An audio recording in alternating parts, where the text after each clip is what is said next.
Good morning बच्चों, मैं निशा शुक्ला, आपकी हिंदी टीचर। मैं आज आपको लेसन 1 इतने ऊंचे उठो का भावार्थ बताऊंगी।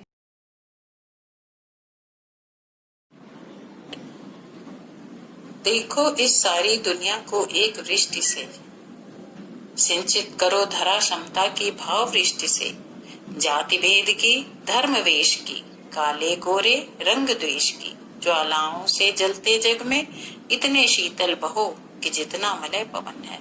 कवि कहते हैं मनुष्य को कि इस संसार के भेदभाव दूर करो और सभी को समान नजरों से देखो। कहा है देखो इस सारी दुनिया को एक दृष्टि से, अर्थात सभी मनुष्य को एक दृष्टि से देखो। एक दृष्टि से मतलब समानता के भाव से देखो। सिंचित करो माने सींचो, धरा माने पृथ्वी, समता माने समानता की, वृष्टि माने वर्षा।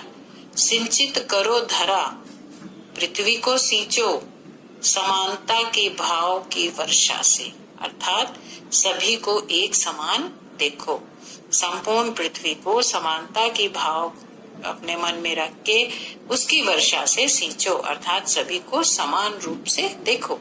जाति भेद धर्म वेश, काले गोरे रंग द्वेष, अर्थात आपस में जो लोग जाति धर्म की भावनाओं में भरे हुए हैं, काले गोरे रंग में भेदभाव कर रहे हैं, ईर्ष्या द्वेष उनके अंदर भरी हुई है, ऐसी ज्वालाओं से जलते हुए संसार में जिनके अंदर जाति भेद धर्म और काले गोरे में ईर्ष्या की भावना भरी हुई है, ऐसी ज्वालाओं से जलते हुए इस संसार में इतने शीतल बहो कि जितना मलय पवन है। हे मनुष्य, यदि तुम संसार में भलाई करना चाहते हो तो मलय पवन के समान शीतल बनो। मलय पवन मलय पर्वत है बच्चों, वहां से आने वाली हवाएं वातावरण को शीतलता प्रदान करती हैं। ठंडी हवाएं वहां से आती हैं, सुगंधित और ठंडी हवाएं, जो समाज में मनुष्य भी मलय पवन के समान बन करके संपूर्ण समाज को शीतलता प्रदान कर सकता है। तो वही कवि ने कहा है कि नफरत की आग को समाप्त करके समाज में शीतलता और शांति लाने का प्रयत्न मनुष्य को करना चाहिए। दूसरा काव्य खंड है बच्चों, नए हाथ से वर्तमान का रूप संवारो, नई तूलिका से चित्रों में रंग उभारो, नए राग को नूतन स्वर दो, भाषा को नूतन अक्षर दो, युग की नई मूर्ति रचना में इतने मौलिक बनो कि जितना स्वयं सृजन है। इसमें कवि कहते हैं कि हे मनुष्य, आप नए समाज के निर्माण में आगे बढ़कर सामने आओ और अपनी कल्पनाओं को साकार करो। जो भी आपने समाज के निर्माण के लिए कल्पनाएं की हैं उनको साकार करो, उनको पूरा करो और नए समाज का निर्माण करो। नई तूलिका से चित्रों में रंग उभारो। जिस प्रकार चित्रकार चित्र बनाता है और उन चित्रों में ब्रश से, तूलिका मतलब कुची अर्थात ब्रश, जिस प्रकार ब्रश से उसमें अनेक रंग भरता है, उसी प्रकार कवि कहते हैं कि हे मनुष्य, आप भी आओ और समाज को अनेक रंगों से रंग दो। नए राग को नूतन स्वर दो। जिस प्रकार एक संगीतकार संगीत में अपने नए स्वरों को पिरोता है, अपने संगीत में नए स्वरों को पिरोता है, उसी तरह हे मनुष्य, इस समाज के नए राग को अपने नए नए स्वर से सजा दो, भाषा को नूतन अक्षर दो और संपूर्ण समाज को आगे बढ़ाने के लिए, एक नया रूप देने के लिए नए नए अक्षर दो, अर्थात नए नए कार्य करो। युग की नई मूर्ति रचना में इतने मौलिक बनो जितना स्वयं सृजन है।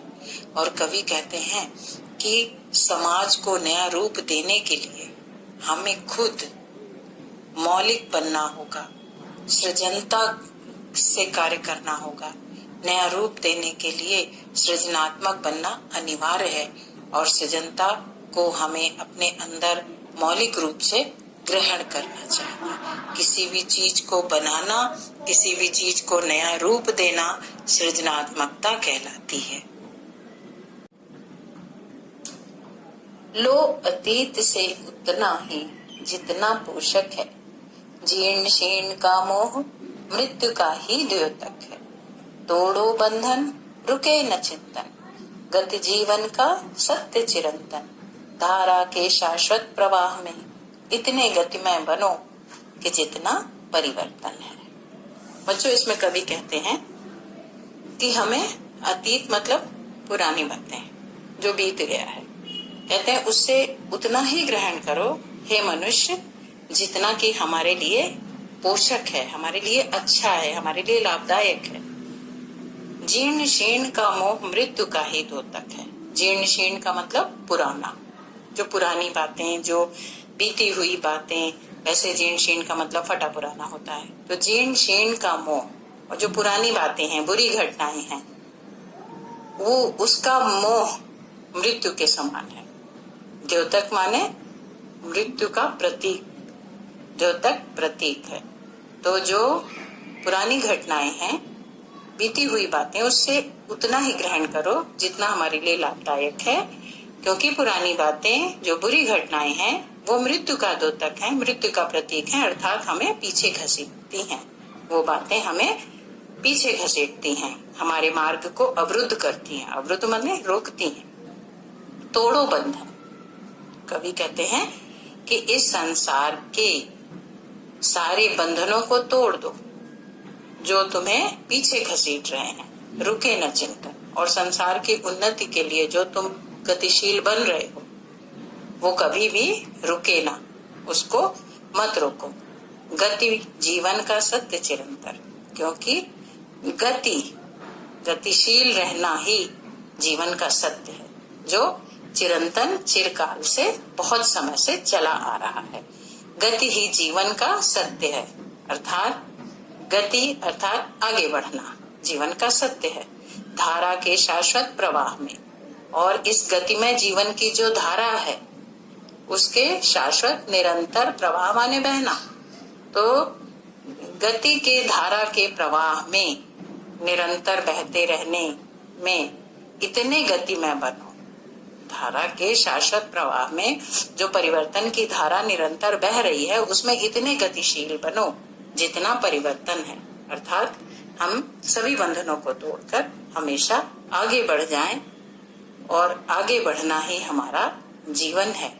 परिवर्तन सदैव होता रहता है और आगे भी होना चाहिए। चाह रहे हम इस धरती को स्वर्ग बनाना, अगर कहीं हो स्वर्ग उसे धरती पर लाना।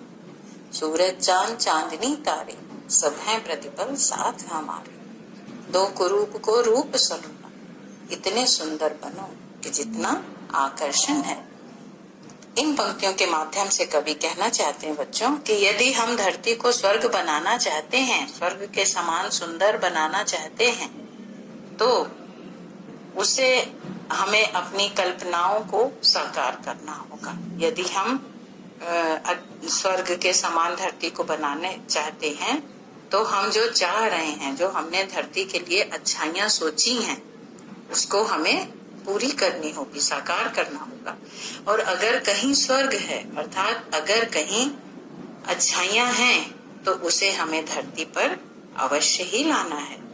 जहाँ भी अच्छाइयां हैं, उसे हमें धरती पर लाना है। स्वर्ग है अर्थात अच्छाइयां हैं, तो उसे हमें धरती पर लाना है, और तभी हम बुराइयों को हटा सकेंगे और एक खूबसूरत समाज की रचना कर सकेंगे। कवि कहते हैं कि सूरज चांद चांदनी तारे सब हैं प्रतिपल साथ हमारे, क्योंकि सारी प्रकृति भी हमारा साथ दे रही है। सूरज चांद चांदनी तारे सभी गतिमान हैं, सभी हमारे प्रतिपल साथ हैं, हमारा साथ दे रहे हैं।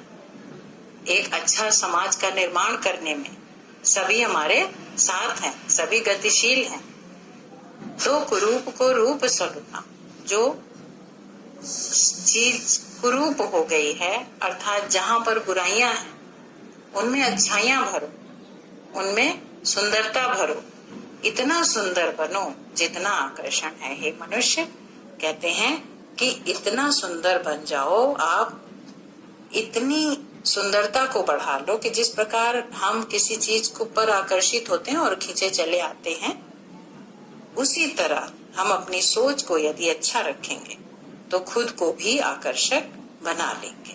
बच्चों, मैं समझती हूँ कि ये आपको मदद करेगा मेरा वीडियो, और अगर कोई क्वेश्चन हो तो आप मुझसे जरूर पूछिएगा और लाइक करिएगा।